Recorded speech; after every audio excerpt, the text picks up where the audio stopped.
qu'on adresse la prière. Donc il est important de préciser dans un premier temps que Dieu a envoyé son Fils unique dans le livre de Jean 3, verset 16 que nous connaissons tous, afin que quiconque croit en lui ne périsse point, mais qu'il ait la vie éternelle. En ce sens où par la prière on peut chasser un démon.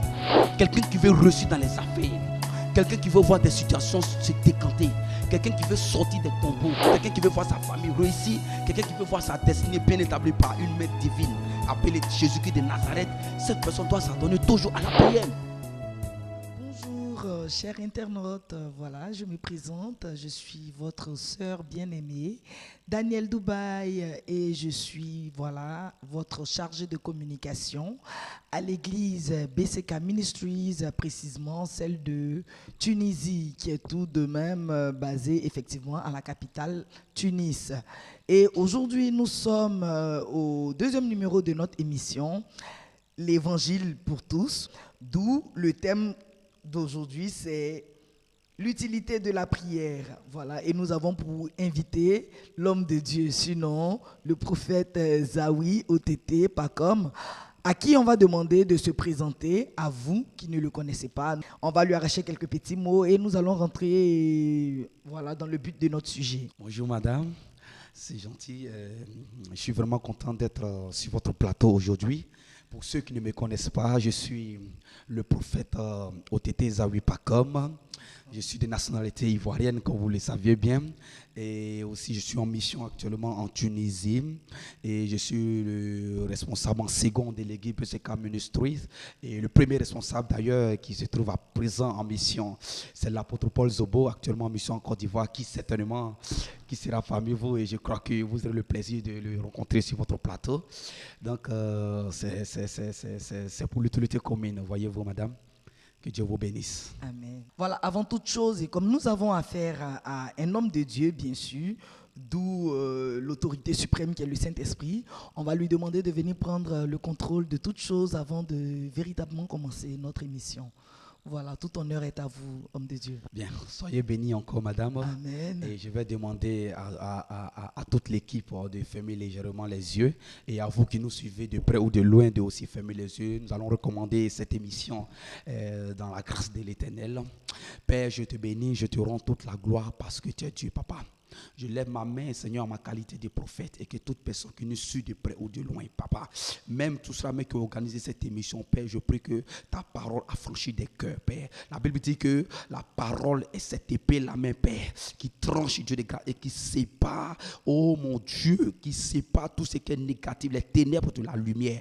Père, toute chose passera, mais ta parole ne passera pas.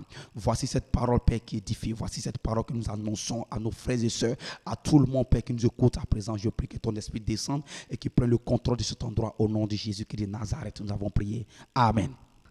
Nous avons aujourd'hui pour thème, homme de Dieu, l'utilité de la prière. Un tout petit exemple que nous venons de voir.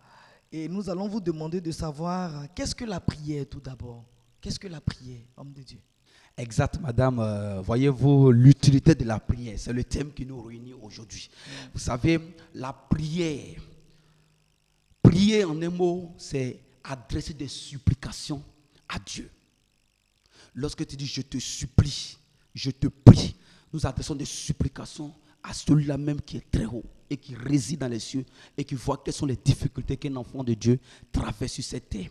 Et nous avons aujourd'hui choisi ce thème afin de montrer au monde entier quel comportement il faut adopter pour avoir un associement assez fiable dans la prière.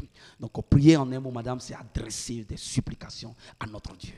D'accord. Rien que des supplications, vous aviez dit, en d'autres thèmes, vous avez dit que prier, ce serait adresser des supplications à Dieu. Alors, quelqu'un qui est en dehors d'une certaine requête, c'est-à-dire les supplications, s'il a un remerciement à adresser à Dieu, n'est-elle pas une prière? Effectivement, madame, voyez-vous, c'est aussi une prière. C'est aussi une prière, mais en ce sens où Dieu t'a déjà exaucé. Donc, lorsque tu viens devant le trône de Dieu, remerciement, c'est comme si tu es en train de supplier aussi ce même Dieu-là d'accepter que réellement il a fait quelque chose dans ta vie, parce que tu peux Tu peux adresser une prière à Dieu, puis Dieu ne va pas les exaucer. Quand même qu'il t'a béni, c'est pourquoi il dit c'est adresser des supplications à Dieu. Donc, homme de Dieu, nous avons une autre question à vous poser. C'est de savoir à qui véritablement adressons-nous la prière. Parce que nos parents dans les contrées primitives adressent, vous souvent des cultes, pour ne pas dire adressent des prières à des objets. Est-ce le cas pour un enfant de Dieu où n'importe qui peut se lever pour adresser une prière quelconque à quoi que ce soit et espérer être exaucé ou voilà? Bien, merci madame, c'est une très belle question. À qui est-ce qu'on adresse la prière? Voyez-vous, il est important de savoir dans un premier temps que Jésus-Christ est Dieu. Amen. Amen. Jésus-Christ est Dieu, donc la prière que nous adressons à un Dieu suprême. Celui-là même qui nous a créés. Car la Bible dit au commencement était la parole était Dieu et la parole était avec ce Dieu-là. Et c'est lui qui a créé l'homme à son image. Donc c'est à ce Dieu-là qui nous a créés. Nous reconnaissons que lui-même qui a envoyé son Fils unique, parce qu'il est important de le savoir. Tout à l'heure vous avez dit que dans nos différentes contrées, il y a nos parents qui adressent des prières à des arbres, tout ça. Mais ces arbres-là ne reconnaissent pas que Jésus-Christ est Seigneur. Donc il est important de préciser dans un premier temps que Dieu a envoyé son Fils unique dans le livre de Jean 3, verset 16 que nous connaissons tous, afin que quiconque croit en lui ne périsse point, mais qu'il ait la vie éternelle. Voyez-vous? Donc si tu crois réellement qu'un Dieu a envoyé son Fils unique sur cette terre afin de prendre tous nos abominations, tous nos différents péchés, et que nous soyons réellement sauvés, c'est à ce Dieu-là que nous adressons nos prières. Mais souvent, il arrive à ces personnes-là de prendre ces objets-là, c'est-à-dire soit une pierre, un rocher, de l'eau, pour les appeler leur Dieu. Et à ces choses-là, il adresse des prières. Oui, madame. En ce sens où, en adressant ces prières-là à ces objets, en adressant ces prières-là à ces pierres, en adressant ces prières-là à ces arbres, c'est ce qui fait que nous ne sommes pas exaucés. C'est pourquoi vous avez vu le thème, l'utilité de la prière. À qui est-ce qu'on adresse la prière? À un Dieu qui est souverain, qui ne partage pas sa gloire. Voyez-vous, qu'est-ce qui empêchait aujourd'hui la première génération israélite à ne pas rentrer à Canaan? C'était l'utilité de la prière. Parce qu'ils ont vu que leur supérieur, leur berger qui était Moïse, qui était absent afin de les guider avec le commandement de l'Éternel, ils ont commencé à adorer les Baals, ils ont commencé à adorer les objets.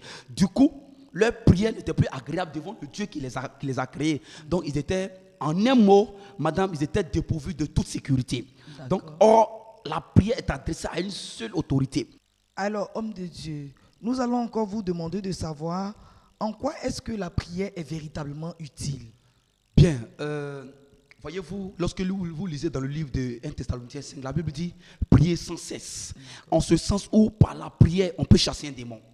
Vous voyez, lorsque vous lisez la Bible, les disciples ont eu à chasser un enfant qui était atteint de l'épilepsie. Mais ils n'ont pas pu chasser ce démon-là dans le corps de cet enfant. Et lorsqu'ils sont arrivés devant le Seigneur Jésus, il leur a dit, ce type de prière ne sort pas seulement ce type de démon ne sort pas seulement par la prière, mais par le jeûne. Donc ça veut dire qu'il y a des démons qui sortent par la prière. Donc en ce sens où la prière, elle est véritablement utile et qu'elle permet de rapprocher celui-là même qui croit en Dieu plus. Voyez-vous, lorsque nous prions, nous rapprochons plus de la royauté. Nous rapprochons plus de celui-là même qui nous a créés. Et il prend plaisir dans nos mots que nous lui adressons.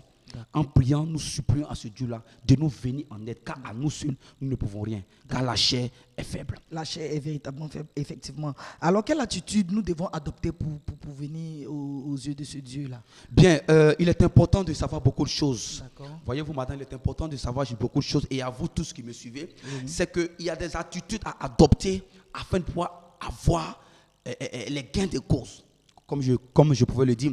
Il faut adopter une attitude assez capitale. C'est-à-dire assez capitale. Nous devons nous arrêter sur un pied, avoir la tête courbée, ou je ne sais pas, les bras comme... Quelle attitude? Comment est-ce que nous devons nous tenir? Je parle d'attitude capitale, ça veut dire qu'il faut savoir réellement la requête que tu es en train de poser devant ton Dieu.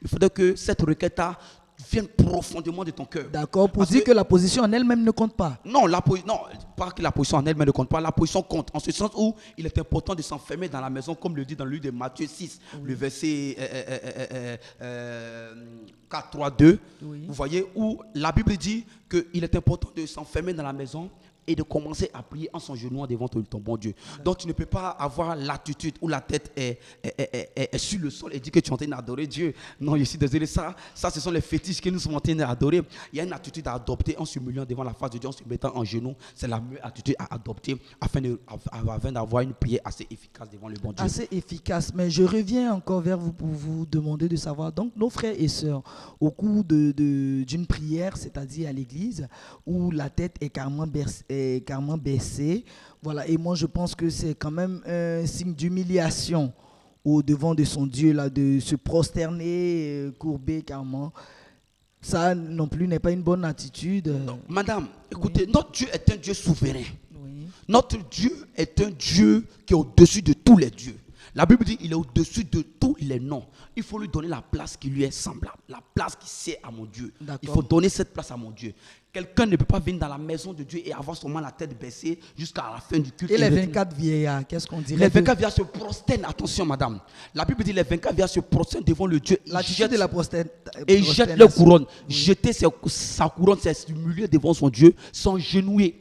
Vous comprenez, s'oublier totalement qu'il y a quelqu'un qui est au-dessus de nous. Mais ne confondez pas jeter leur couronne et quelqu'un qui a la tête baissée et qui dit qu'il est en train de prier. Même devant un arbre, on peut avoir la tête baissée et en train de prier. Mais devant le bon Dieu, lorsque nous avons l'attitude d'un chameau, qui toujours, lorsque même son maître doit lui donner de l'eau, il est obligé de s'abaisser. Lorsque même son maître doit monter sur lui, il est obligé de s'abaisser. Comprenez, en se mettant en genoux. C'est cette attitude-là que je vais amener le peuple de Dieu à comprendre. Et c'est ce qui fera de nous une prière assez efficace. D'accord. Et tout à l'heure, vous aviez dit que nous devons nous enfermer dans la chambre pour prier. Donc, c'est toujours faire cavalier solitaire alors pour pouvoir prier? Madame, la Bible est tellement vaste. D'accord. Lorsque nous scindons les saintes écritures, il est dit dans la parole de Dieu que là où deux personnes s'accordent en son nom, il est présent. Donc, pour l'utilité commune, deux personnes peuvent s'accorder et pour demander quelque chose, il leur sera accordé. Vous comprenez? En ce sens où quelqu'un qui veut prier, écoutez, pourquoi le Seigneur Jésus-Christ dit dans le livre de Matthieu que lorsque tu veux prier, enferme-toi dans ta chambre, mets-toi en genoux et commence à prier. Parce qu'il y a des personnes, voyez-vous madame, sur cette terre aujourd'hui, qui prononcent des paroles mensongères devant le Dieu. Ils arrivent à prononcer des paroles qui ne viennent même pas de leur propre cœur parce qu'ils ont appris ce mot-là de leurs voisins. Ils commencent à prier. Ce sont des vaines paroles. La Bible dit ne priez pas avec les vaines paroles. C'est pourquoi pour ne pas être distrait par qui que ce soit, Jésus-Christ demande à ce que nous soyons enfermés dans la maison pour que la prière soit agréable. Sinon on peut prier dans la rue, c'est possible. Mais est-ce que lorsque vous priez seul dans la maison, par contre, la Bible déclare que là où deux ou plusieurs personnes sont assemblées, mon esprit est présent. Étant seul dans la maison, dans la chambre, vous pensez que l'esprit de Dieu, il est présent? Madame, l'esprit de Dieu est présent. L'esprit de Dieu est présent, mais écoutez, c'est pas parce que obligatoirement, la Bible dit d'être d'un commun accord, il sera accordé, certes. Mais le commun accord, je peux être avec ma femme, nous sommes en train de prier, c'est logique. Mais voyez-vous, quelqu'un que je prends qui n'a pas la même vision que moi. Lorsque Jésus-Christ disait à ses disciples qu'il est temps que je m'en aille, le Fils de l'homme sera enlevé. Qu'est-ce que Pierre a pris? Pierre est rentré dans la chair. Il a commencé à dire non, mais ce n'est pas possible que le Fils de l'homme soit enlevé. Jésus-Christ lui a dit, arrière de moi, Satan. C'était là une manière de te dire que lorsque quelqu'un n'est pas d'un commun accord avec toi et que vous êtes en train de prier, il est en train d'assoupir ta prière. Pendant que toi, tu es en train de prier à ce qu'un manguier apparaisse dans la chambre. Ou du moins, tu es en train de... Un miracle se produit. Un miracle se produit, vous comprenez? Oui. Et lui, il ne croit pas en ce miracle. Oui. Ton voisin qui est à côté ne croit pas en ce miracle. Il ne croit pas qu'une bassine peut être remplie d'argent tout de suite là. Il ne croit pas que les pieds de quelqu'un peuvent pousser dans l'immédiat. Il ne croit pas que l'aveugle pour qui vous êtes en train de prier seul dans la chambre, il puisse voir dans l'immédiat. Dans ce cas-là, avec qui devons-nous prier? Avec qui devons-nous prier? Des frères de la même communauté que nous, ou soit ton mari, ton époux, ou soit ta femme, tes enfants. Avec qui devons-nous prier véritablement? On prie avec tout le monde. Oui. Effectivement, madame. D'où les églises. On prie avec tout le monde. Mais pour prier avec des personnes qui ont la même vision que toi, il faut avoir le don de discernement. Vous comprenez? Je ne peux pas choisir un marabout qui vient pour prier avec moi, sachant que c'est un marabout. Je sais qu'il ne va pas m'amener loin. Écoutez, il y a un adage qui dit, montre-moi tes amis et je te dirai qui tu es. Lorsque vous marchez en communauté, écoutez, le lion, il marche en agrégat. Donc ils savent qu'ils sont là pour l'utilité commune. Lorsque un lion a vu une biche, c'est la majorité des lions qui ont vu la biche. Donc si toi tu vois quelque chose plus haut que ton voisin ne voit pas, on ne peut pas rentrer dans cette même optique quand il est prié avec la personne. Je parle de l'utilité commune. Des personnes avec qui vous avez la même vision, vous priez avec la personne. Vous ne pouvez pas me dire que vous, avec votre époux, vous n'avez pas la même vision. Donc certainement vous pouvez vous accorder pour prier. Mais dès lors que les visions sont séparées, toi tu veux te marier, lui ne veut pas d'enfant, il y a un problème. On ne peut pas s'accorder pour prier, c'est de ça qu'il est question. Donc pour l'utilité commune, quand deux personnes s'accordent, il les sera accordé. Vu tout ce que vous avez dit, c'est-à-dire vos différents conseils, nous avons compris un certain nombre de choses. Mais aujourd'hui, on veut aussi savoir, selon vous, quand est-ce que nous devons véritablement prier? Est-ce à attendre lorsque nous sommes submergés par nos différents problèmes pour venir adresser des prières de supplication à Dieu? Ou quel que soit le moment, nous avons toujours cette possibilité-là d'adresser des prières à Dieu? Bien, madame, voyez-vous, c'est tellement primordial de prier que je dirais même, il doit prier de 6h à 6h. Parce que la Bible dit prier sans cesse. Satan a été précipité des cieux, il n'a que peu de temps. Donc c'est par la prière qu'on peut dénigrer ou alors déloger toutes ses œuvres. Donc si tu n'as pas prié, tu es dépourvu de toute sécurité. Écoutez, lorsque les disciples ont vu qu'ils n'avaient pas les mêmes résultats que Jésus, la Bible dit qu'ils ont approché Jésus et lui ont demandé, Rabbi, apprends-nous à prier. Parce qu'ils ont vu que cet homme-là arrivait à faire pousser les pieds des paralytiques, arrivait aussi à, comment dirais-je, à rentrer dans une autre dimension. Donc la prière est l'arme utile d'un chrétien. Quelqu'un qui veut réussir dans les affaires, quelqu'un qui veut voir des situations se décanter, quelqu'un qui veut sortir des tombeaux, quelqu'un qui veut voir ses activités prospérer, quelqu'un qui veut voir sa famille réussir, quelqu'un qui veut voir sa destinée bien établie par une maître divine, appelée Jésus-Christ de Nazareth. Cette personne doit s'adonner toujours à la prière. Toujours à la prière, parce que la prière, la Bible même déclare que lorsque vous priez, croyez fermement en vous que vous l'avez, enfin vous avez ce que vous demandez et vous verrez cela s'accomplir. C'est-à-dire même si vous ne voyez pas, vous devriez manifester la foi. Alors. Non, madame. Hébreux chapitre 11, le verset 1, la Bible dit, la foi est une ferme assurance des choses qu'on ne voit pas. Mais une démonstration de celles, vous comprenez, des choses qu'on espère, une démonstration de celles qu'on ne voit pas. Comment tu peux démontrer que tu as une belle voiture? C'est pas la prière, c'est pas la foi. Amen. Il faut avoir la foi. Le problème des chrétiens d'aujourd'hui, c'est que lorsqu'ils prient, ils n'ont pas la foi que la chose était exaucée. Ils n'ont pas la foi qu'ils ont déjà obtenu la chose. Or, la chose était obtenue dans le spirituel. Et quand tu as cette ferme conviction, tu as la foi, tu l'obtiens physiquement. Donc si le spirituel n'a pas répondu oui à tes attentes, le physique ne pourra pas te donner ce que tu espères. C'est pourquoi je demande à certaines personnes de s'adonner toujours à la prière. Voyez-vous, comme je le disais, lorsque les disciples ont constaté qu'ils n'avaient pas les mêmes résultats que Jésus, la Bible, ils ont approché Jésus et ils ont dit, Maître, nous n'avons pas à comprendre pourquoi tu arrives à déplacer les montagnes, tu arrives à guérir les aveugles et nous, on n'arrive pas à les guérir. Parce que voyez-vous, madame, dans la même Bible, il y a eu un épileptique où les disciples n'ont pas pu chasser ce démon. Oui. Ils sont venus voir Jésus qui leur a dit, voici. Le problème, c'est que nous arrivons à donner-nous une voiture, donne-nous une grosse maison, donne-nous de quoi à manger. On oublie les chapitres plus hauts. Notre Père qui es aux cieux, que ton nom soit sanctifié. Tu ne sanctifies pas le nom de ton Dieu, ton Créateur. Comment tu espères que cet homme-là puisse te donner quelque chose? C'est cela la prière, l'exaucement de la prière, l'utilité de la prière. Et un homme de Dieu doit prier tous les jours. Écoutez-moi, nous avons 24 heures dans une journée. C'est le moyen homme de Dieu? Non, pas seulement un homme de Dieu. Quand je dis un homme de Dieu, je me mets dans la pratique. Excusez-moi, parce que je suis un homme de Dieu. Mais tout païen, tout le monde, toute créature, tout être vivant, la Bible dit tout ce qui respire loue le Seigneur. Donc tu es en train de louer le Seigneur, tu es en train de prier. Vous comprenez? Donc d'où la louange, les chantres dans les églises, effectivement. C'est une prière, madame. C'est une prière. Quand la Bible même dit que chanter, c'est prier 2 fois. Donc vous voyez, chanter simplement, c'est la prière. C'est pourquoi j'exhorte tout le peuple de Dieu et vous tous qui me suivez de vous adonner véritablement et réellement à la prière. Vous comprenez? C'est en cela que nous serons réellement exaucés.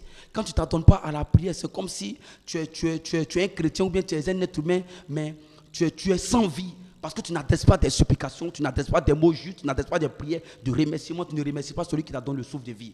Donc il est important de prier continuellement. Priez continuellement, madame. Voyez-vous, j'aime la prière parce qu'en ce sens où tu n'as pas adressé quelque chose à Dieu, tu n'obtiendras rien. Lorsqu'on adresse quelque chose à notre bon Dieu, il prend la peine de nous exaucer. Par quoi? Par la prière. Donc, parce que de par la prière, nous pouvons quand même espérer des choses impossibles. On peut espérer des choses impossibles à Dieu. La Bible dit, Luc 1, verset 37, car rien n'est impossible à Dieu. Amen. Donc par la prière, nous pouvons obtenir par-dessus tout. Vous comprenez, madame? On peut obtenir par-dessus tout. Il est important de prier. D'accord. Alors, chers internautes, nous espérons avoir répondu quand même à la minorité de vos attentes, d'où nous sommes quand même au terme, malheureusement, de notre émission, voilà, l'Évangile pour tous. Et nous avions eu pour invité l'homme de Dieu, le prophète Zawi Otete. Et tout comme un père, voilà, en conclusion de tout ce que nous avons entendu, pour ne pas dire écouter, et pour ne pas dire aussi poser comme question les réponses qu'il nous a données, on va lui demander de faire une toute petite conclusion, d'où quelques conseils à nous, ces enfants qui sommes certainement à l'écoute, tout comme vous, hommes de Dieu. En conclusion de tout ce que nous vous avons posé comme question, quel est le tout petit conseil que vous pourrez quand même nous donner, voilà. Bien, voyez-vous, madame, merci pour vous tous qui nous avez pris en marche, vous qui avez commencé avec nous. Le thème, c'est l'utilité de la prière. Alors, pour conclure, il est important de retenir que la prière est l'âme d'un chrétien, ou du moins d'un être humain, qui croit réellement que Jésus-Christ est Seigneur. Adonnons-nous à la prière et nous allons réussir. Quelqu'un qui se lève dans la journée, il y a 24 heures dans la journée. Nous devons payer la dîme des 24 heures, c'est-à-dire 2h40 de prière par jour. Il est important, avant de dormir, nous devons prier. Lorsque nous nous levons de notre lit, c'est une grâce, nous devons aussi prier. Avant de sortir de nos différentes maisons, nous devons aussi prier. Lorsque nous entrons à la maison, nous devons aussi prier. Vous voyez, la prière, vraiment, elle doit être quotidienne dans notre vie. Nous devons prier de manière quotidienne afin qu'il y ait véritablement beaucoup de choses qui vont se transformer dans notre vie.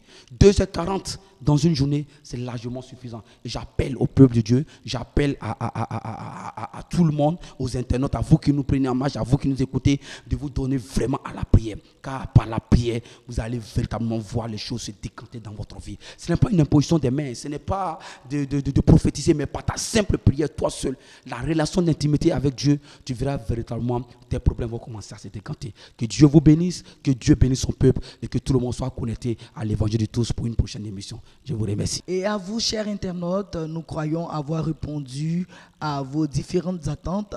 Dans le cas contraire, voilà, vous avez toujours notre adresse qui est au bas de l'écran que vous avez, voilà, sous vos yeux. Et moi, je voudrais réitérer encore, je suis votre présentatrice, c'est-à-dire la chantre Danielle Dubaï de l'église BCK Ministries. Nous avons, voilà, toujours à notre réalisation le frère MS Massamba. Voilà, nous tenons à vous dire merci et puis à un prochain numéro. Au revoir.